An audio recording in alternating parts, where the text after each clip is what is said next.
Hey Math 5, happy Friday. You have made it through another amazing week of distance learning, and I have to say, despite what a crazy adventure it has been, there is no other group that I would rather be with. So thank you guys for your continued hard work, your questions, and showing up day after day.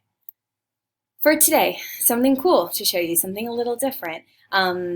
You will need your Chromebook. You might need your math notebook just to jot down some thinking, but everything will be online today. And a little extra dose of creativity because you are going to be a little artsy today. And so you're going to show some of your artistic skill through reviewing what you already know about percent through an activity called the art of percent. So I'm going to show you what this activity looks like in our Google Classroom in just a moment and walk through the directions with you. And I'm actually going to show you some examples of this project because I've done this before with my 6th graders and they really enjoyed it. So I hope you guys do too. So let's hop over to Google Classroom and take a look at the assignment. All right, I made the screen super big so my face here wouldn't be covering any of it. So when you open up the assignment, you're going to open it up in Google Slides, as you see here, and this assignment is called The Art of Percent. And here are some directions. Before you begin, make sure that obviously you have watched the video you're watching right now, and take your time. Think of something that you want to create before you begin. So this is going to be some type of representation of something that's important to you. It could be a piece of artwork showing your favorite sport, an outdoor scene from your favorite place, like a vacation you've gone on, some space in your house that means a lot to you, your backyard, etc. Something that represents you, maybe a flag, an activity, a hobby, a sport, pet, toy, book, your family, anything. Do your best and support each other along the way. Work together if you have questions. And don't forget that I have office hours today from 11 to 12, so you can drop in. Also, I want to add something important here. This assignment is due Monday. So feel free to finish it today, but you do have the weekend, and just make sure you turn it in before Monday morning, or Monday morning when you wake up. All right, so step 1. You are going to pick 8 colors. So you are going to use the bucket tool and fill in the boxes with the different colors that you're choosing. So when you find the bucket at the top, you're going to press the colors that you want. It might help to decide what picture you want to do first. So if I'm doing the ocean, I might want blue to use that color. I also might want a yellow for my sun, and so on. Maybe I would want some tan for the sand, maybe like this color for sand, etc. So you want to pick 8 different colors, and you're going to stick with those 8 colors, so you won't be able to change them. So pick 8 that you really want. And you're going to fill in all 8. Then you're going to go to the next slide. And it says using only the 8 colors you have chosen on slide 2, you're going to create your artistic design. Every single one of the boxes has to be filled with a color, so nothing is left white. And you have to use all 8 colors. So even if I only used one blue box, I would still need to use the color blue. All of the 8 colors I've selected. And I can't use the same number of boxes for each color.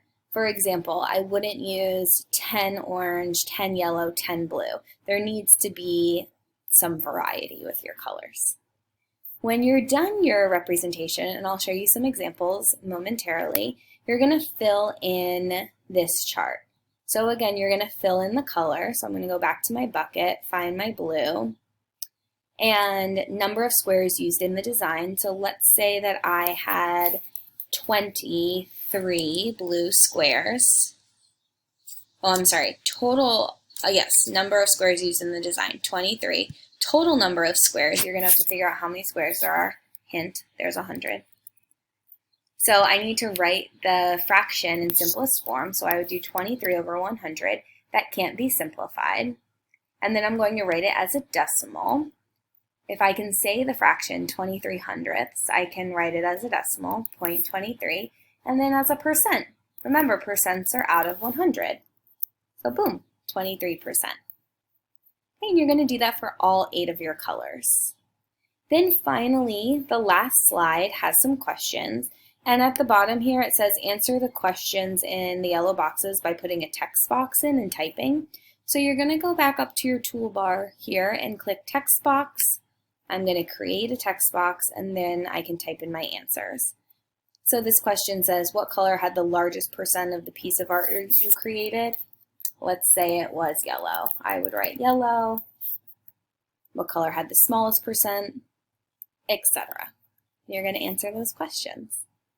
All right, I'm going to show you some examples from my 6th graders. So here you can see the colors. They're almost white, but they're not quite. They're like really light blues. And here was Gloria's picture. It's actually a dog, which is super cute. You can see the ears and the eyes, the nose, and the body. So she did a dog. She filled in her chart. You'll see her fractions should be simplified, her decimals, and her percents.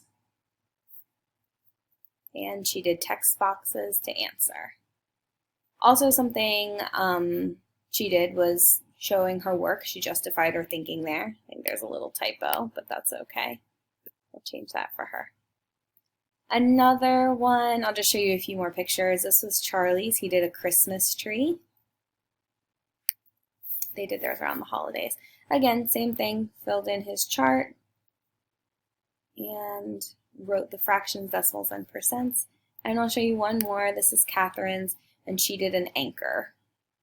So you can see the anchor here. And then it's like watercolors in the background. All right, guys, this is your Art of Percent little project. Have fun, be creative, do something that says something about you. And remember, you have today and you have over the weekend. If you need a little extra time to finish, I won't be grading these until Monday. If you turn it in beforehand, awesome. I'll probably check it out this weekend and give you some feedback, but nothing is technically due until Monday. Again, I have office hours today from 11 to 12, so stop by Google Meet if you have any questions. Have an awesome, awesome Friday and a great weekend. I'll see you Monday.